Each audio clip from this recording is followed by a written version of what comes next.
Why is it that a genius who designs rocket ships can go bankrupt while a janitor who never graduated high school can die a multimillionaire? Welcome to the audiobook summary of The Psychology of Money, Timeless Lessons on Wealth, Greed, and Happiness by Morgan Housel. In the world of finance, we are often taught that money is a math-based field.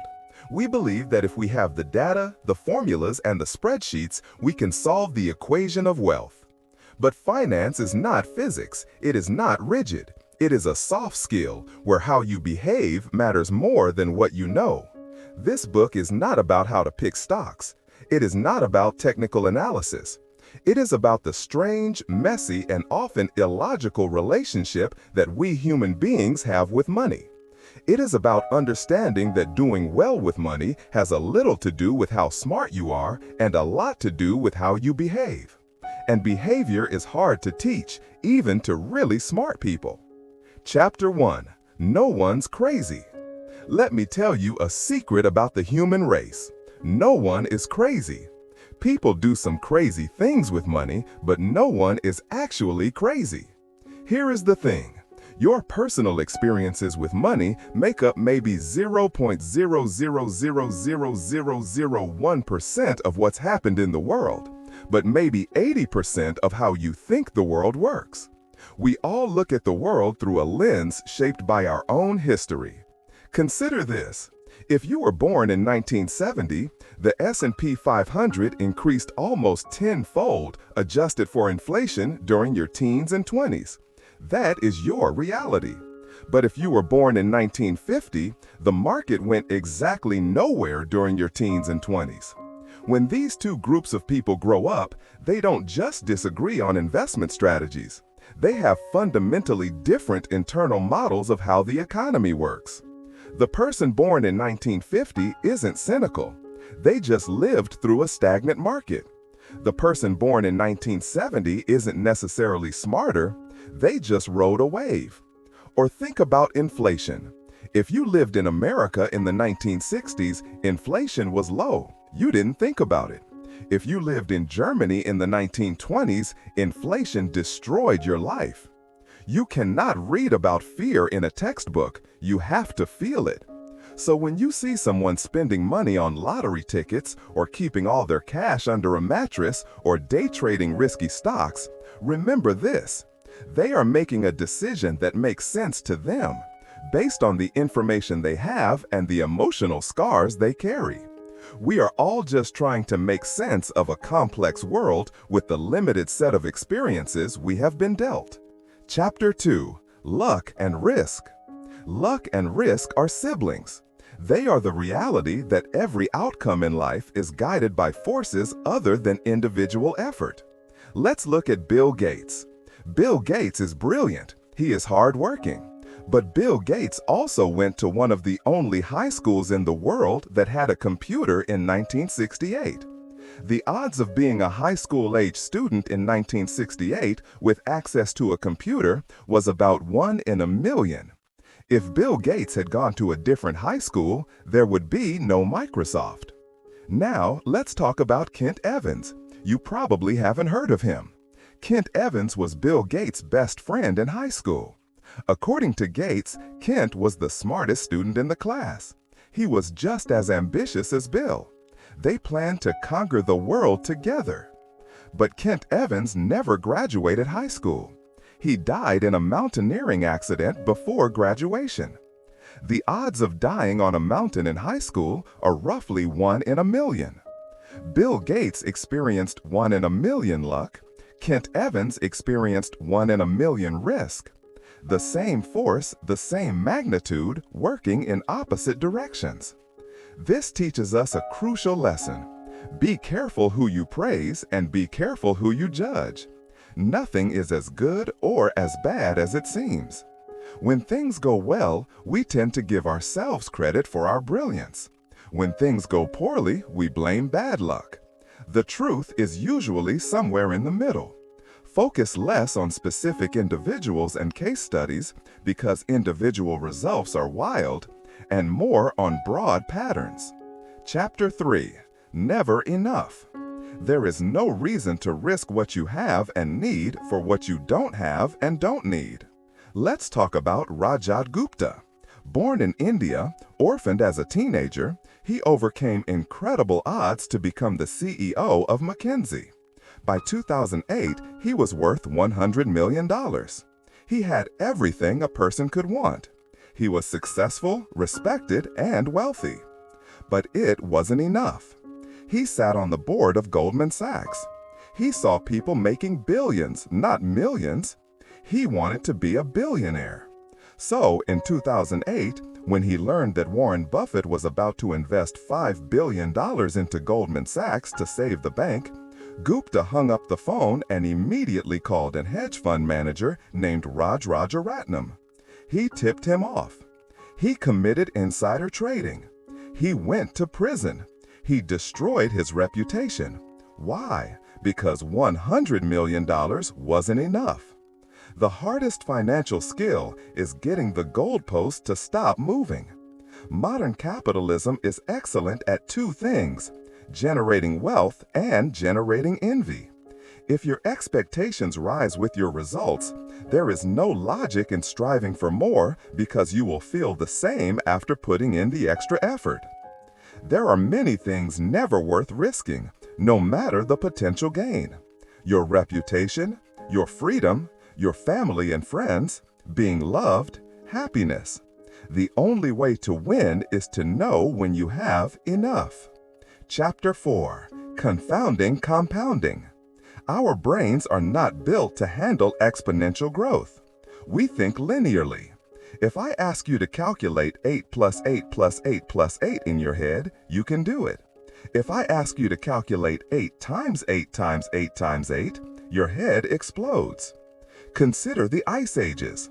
For a long time, scientists couldn't agree on what caused the Earth to freeze over repeatedly. It wasn't until the 1900s that a Serbian mathematician figured it out. It wasn't about the sun getting colder. It was about the summers getting slightly cooler. If a summer is cool, the winter snow doesn't melt completely. The leftover ice reflects more sunlight, which causes the next winter to be colder and the next summer to be even cooler. Over thousands of years, this tiny little bit of snow grows into continental ice sheets. You start with a little bit of snow and you end up with a frozen planet. That is compounding. Now look at Warren Buffett. At the time of writing this book, his net worth is roughly $84.5 billion. Of that, $84.2 billion was accumulated after his 50th birthday. $81.5 billion came after he qualified for Social Security. Buffett is a phenomenal investor, but his secret isn't just his returns, it's his time. He started investing when he was 10 years old. He is now in his 90s. If he had started investing at age 30 and retired at age 60 like a normal person, you would have never heard of him. His net worth would be about $11.9 million, which is great, but it's not $84 billion. Good investing isn't necessarily about earning the highest returns, because the highest returns tend to be one-off hits that can't be repeated. It's about earning pretty good returns that you can stick with and which can be repeated for the longest period of time. That's when compounding runs wild. Chapter 5. Getting Wealthy versus Staying Wealthy. There are a million ways to get wealthy. You can write a hit song, start a software company, invest in crypto, or inherit a fortune. But there is only one way to stay wealthy: some combination of frugality and paranoia. Let's look at Jesse Livermore. In 1929, he was one of the greatest stock market traders in the world. When the great crash of 1929 hit, wiping out millions of investors, Livermore didn't just survive, he thrived. He shorted the market. In one single day, he made the equivalent of $3 billion in today's money. He was the king of Wall Street. But getting wealthy requires taking risks, being optimistic, and putting yourself out there. Staying wealthy requires the exact opposite. It requires humility. It requires fear that what you've made can be taken away from you just as fast. Jesse Livermore didn't have that fear. After his massive win, he felt invincible. He kept making bigger and bigger bets. 4 years later, he had lost everything. He took his own life in a hotel room, broke and defeated. Getting money requires risk. Keeping money requires a survival mindset. The ability to stick around for a long time without wiping out or being forced to give up is what makes the biggest difference. This is because compounding only works if you can give an asset years and years to grow. It's like planting an oak tree. A year of progress is invisible. 10 years is noticeable. 50 years is magnificent. But you have to ensure no one cuts the tree down in year 3. You need to be financially unbreakable. You need a margin of safety. This means having enough cash on the side that you don't have to sell your stocks when the market crashes. It means planning on your plan not going according to plan. Chapter 6. Tails You Win. In the mid-1930s, Walt Disney was struggling. His studio had produced more than 400 cartoons. Most of them were short, funny, and beloved. But they were expensive to make, and the studio was constantly on the verge of bankruptcy. Then, in 1938, Disney released Snow White and the Seven Dwarfs. It was a massive risk, but it made $8 million in the first 6 months. That one movie, one single event, earned more than anything else the company had done combined. It wiped out all previous debts. It built the studios. It launched the empire. In finance, we call this a tail event. A tail event is a 1 in 1,000 outcome that drives the majority of results. We often think that to be a great investor, you have to be right all the time, but that is false. You can be wrong half the time and still make a fortune. Consider an art collector. They might buy 100 paintings. 99 of them will be worthless in 10 years. But one of them, just one, might be a Picasso that increases in value by 10,000%. That one winner pays for all the losers and provides all the profit. The stock market works the same way. Most public companies are duds. They lose money or go bankrupt. A few do okay. But a tiny percentage, companies like Amazon, Apple, or Google, generate virtually all the returns of the stock market. If you own an index fund, you are betting on the tails. You are accepting that you will own a lot of junk just to make sure you don't miss the few superstars that will carry your portfolio.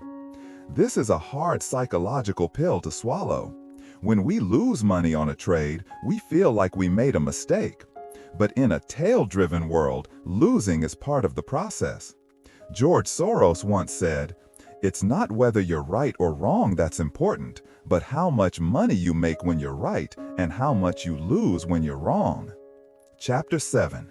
Freedom. What is the highest form of wealth? Is it a yacht? Is it a private island? Or a gold-plated toilet? Morgan Housel argues that the highest form of wealth is the ability to wake up every morning and say, "I can do whatever I want today." Angus Campbell was a psychologist at the University of Michigan. He spent his career studying what made people happy. He looked at income, geography, education, and age. But he found that the strongest common denominator for happiness was simple. Having a strong sense of controlling one's life is a more dependable predictor of positive feelings of well-being than any of the objective conditions of life we have considered. Money's greatest intrinsic value, and this can't be overstated, is its ability to give you control over your time. When you have no savings, you must take the first job you are offered. You must stay in a job you hate because you need the paycheck to cover the rent. You are a slave to your circumstances. When you have 6 months of expenses saved, you have a little bit of freedom. If your boss is toxic, you can quit and look for a better job without panic. When you have enough money to retire or to work only when you want to, you have total freedom. We often focus on buying things with money, But the best thing you can buy is autonomy. Being able to control your time pays a higher dividend than any stock or bond. If you are wealthy but you work 80 hours a week and cannot see your children grow up, you are not free. You are just a well-paid prisoner. Chapter 8. Man in the Car Paradox. Imagine you are standing on a street corner. A bright red Ferrari drives by. The engine roars. It is sleek, expensive, and beautiful. You look at the car. You think, wow, if I had that car, people would think I'm cool. They would think I'm successful.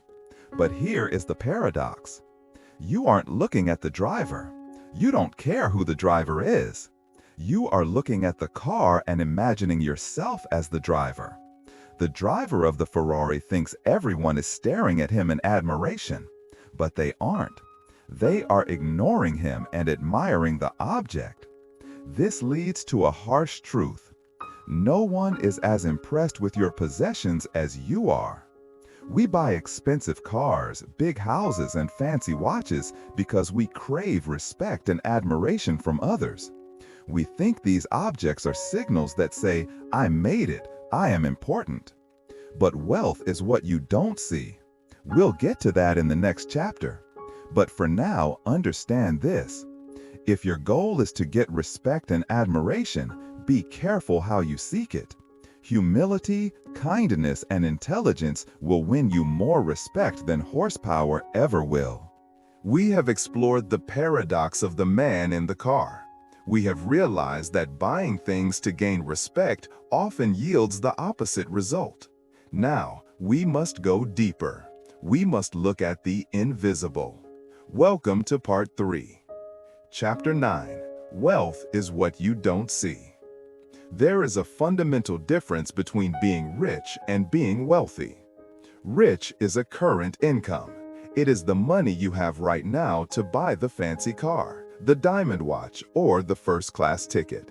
Rich is loud. You can see it. You can spot a rich person instantly. Wealth is hidden. Wealth is income not spent. Wealth is the option not taken to buy something later. Its value lies in offering you options, flexibility, and growth to one day purchase more stuff than you could right now. The problem is that it is easy to find role models for being rich. You see athletes, celebrities, and influencers flaunting their spending. But it is very hard to find role models for being wealthy. Because wealth is silence. It is the car not purchased, the diamonds not bought, the renovations not done. Imagine a guy named Roger. Roger drives a Porsche. He takes photos of it on Instagram. You look at Roger and think he is wealthy. But you don't know Roger's finances. Maybe Roger is leasing the car. Maybe Roger is drowning in credit card debt. Maybe Roger earns a high salary but spends every single penny of it. Roger is rich, but he is not wealthy. If Roger stops working tomorrow, the Porsche goes away. We tend to judge wealth by what we see because that is the information we have in front of us. We rely on outward appearances to gauge financial success. But this is like judging a person's health solely by how much food they eat at a buffet. Just because someone eats a lot doesn't mean they are nourished. It just means they are consuming. Key lesson: the only way to be wealthy is to not spend the money that you do have. It's not just about how much you make, it's about how much you keep. Wealth is financial assets that haven't yet been converted into the stuff you see. Chapter 10. Save money.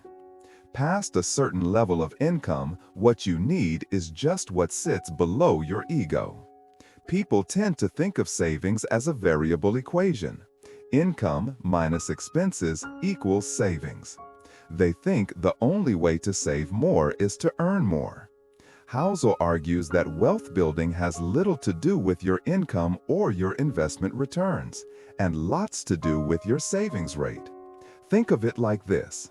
In the 1970s, it looked like we were running out of oil. The economy was booming, and we needed more energy. The solution seemed to be we need to find more oil. But we didn't just find more oil. We built more efficient cars. We built more efficient factories. We lowered the energy demand. We achieved the same result not by producing more, but by needing less. Your money works the same way. You can grow your wealth by increasing your returns, which is hard and out of your control. Or you can grow your wealth by decreasing your needs, which is easier and entirely in your control.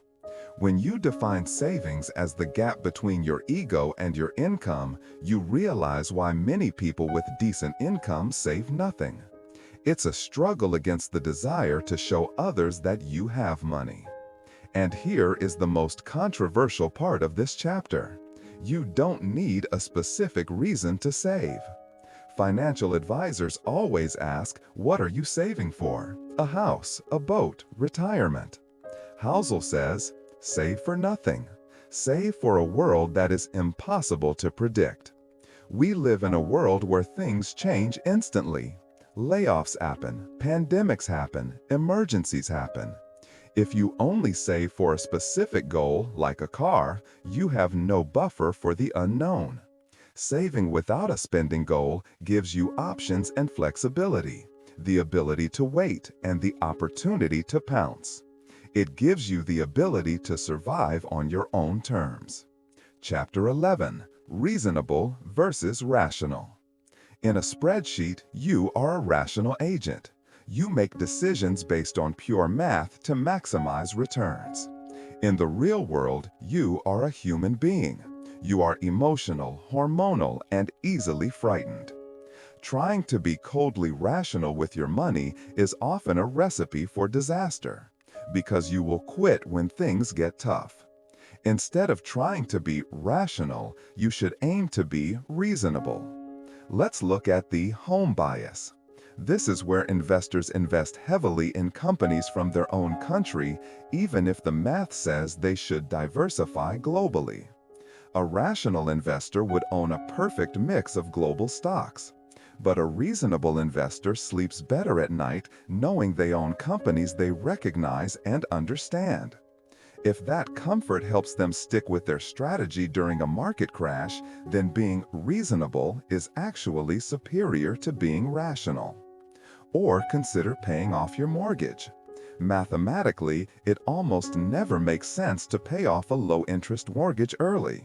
You could take that extra money, invest it in the stock market, and likely earn a higher return, e.g., earn 8% in stocks versus save 3% on mortgage interest. But money isn't just math, it's psychology. The feeling of being debt-free, of owning your home outright, provides a level of peace of mind that cannot be measured on a calculator. If paying off your house makes you feel secure, do it, even if it's not the optimal mathematical move. The best financial strategy is the one you can stick to. If a strategy is mathematically perfect but emotionally draining, you will abandon it during the first recession. Chapter 12. Surprise. History is the study of change, ironically used as a map of the future.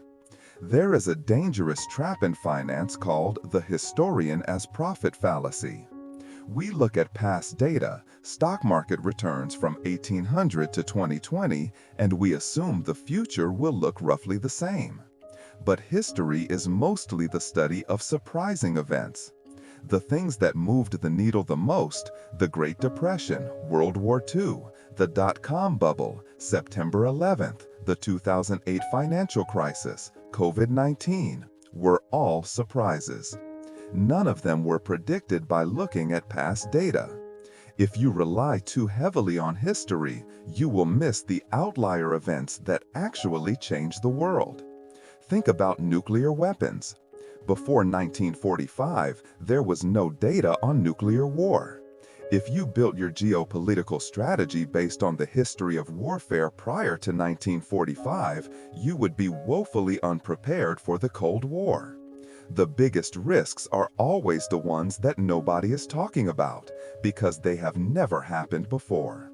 Housel warns us that the world changes. Structural changes happen. The 401k didn't exist 50 years ago. Venture capital was barely an industry. The internet didn't exist. Using data from a world without the internet to predict the economy of a world with the internet is dangerous. Key lesson: we must plan for the unplannable. You cannot predict the specific surprise, like a pandemic or a war, but you can predict that something surprising will happen. This brings us back to savings. You need a margin of safety not because you know what is coming, but because you know that you don't know what is coming. Chapter 13. Room for Error. Financial history is littered with the bodies of people who believed they knew exactly what was going to happen next. But true wisdom in finance lies in acknowledging what you don't know. Let's talk about the margin of safety. This concept comes from engineering. If a bridge needs to support a 10-ton truck, engineers don't build it to support exactly 10 tons. They build it to support 50 tons. Why? Because they leave room for error. They leave room for bad concrete, for windstorms, and for overloaded trucks.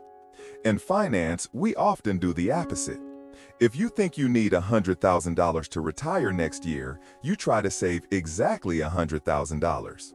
If the market is projected to grow 8%, you plan your entire life around that 8%. But what happens if the market only grows 4%? What happens if you get sick? What happens if inflation spikes? Your plan collapses because it has no room for error. Blackjack card counters are a great example. The best counters know they only have a tiny statistical edge over the casino.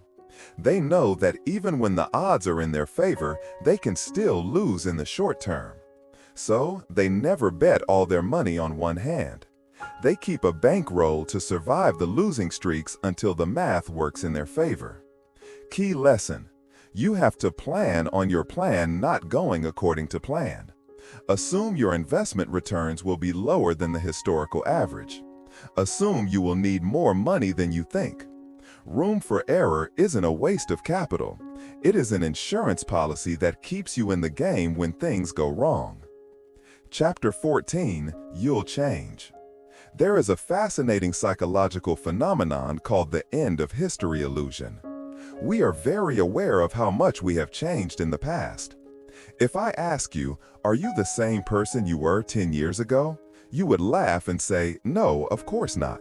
I was foolish back then. My taste in music was terrible, and my goals were different. But if I ask you, do you think you will change much in the next 10 years? Most people say, probably not. I think I am pretty much a finished product.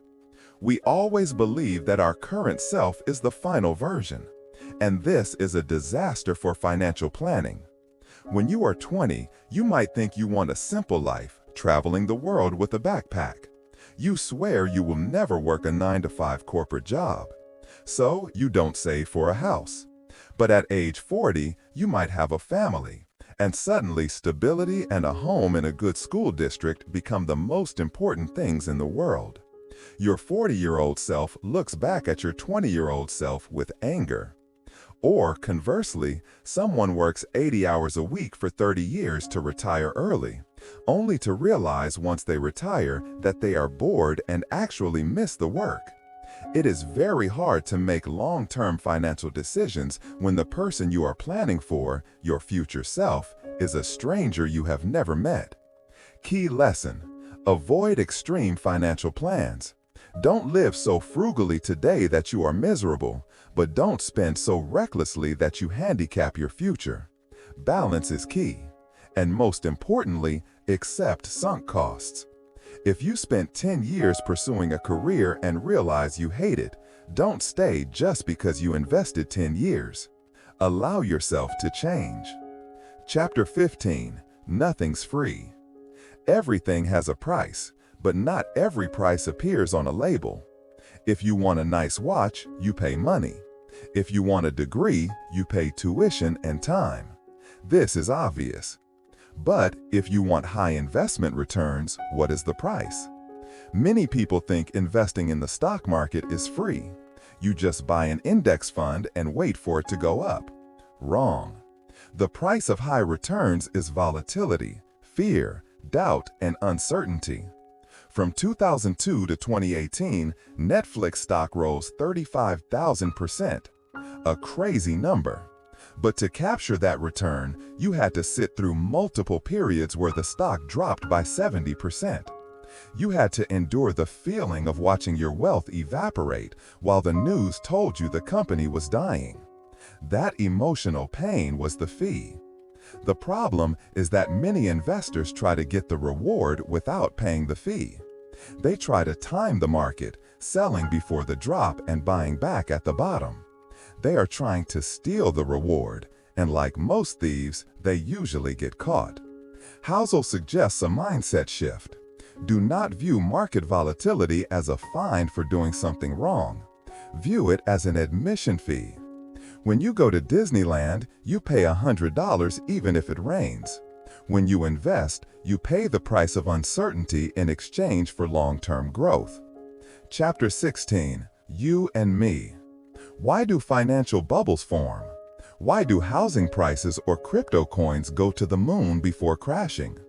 The easy answer is greed, but Housel offers a different perspective. Bubbles form when long-term investors start taking cues from short-term traders. Imagine you wanted to buy Cisco stock in 1999, at the height of the dot-com bubble. The price was sky high. As a long-term investor holding for 10 years, buying at that price was a disaster. It was irrational. But for a day trader, that price was perfectly rational. They just needed the stock to go up a few dollars by 4 p.m. so they could sell. They didn't care about the long-term valuation. The problem happens when you, someone saving for retirement, look at the day traders making money and start copying them. You are playing a different game, but you're using their rules. It is very hard to watch others make money faster than you. But you must realize that prices that look ridiculous to you might make perfect sense to someone playing a different game. Key lesson: never take financial advice from someone who does not have the same investment horizon as you. Identify your game. Are you playing for 30 years or 30 minutes? Stick to your game and ignore the noise from the other fields.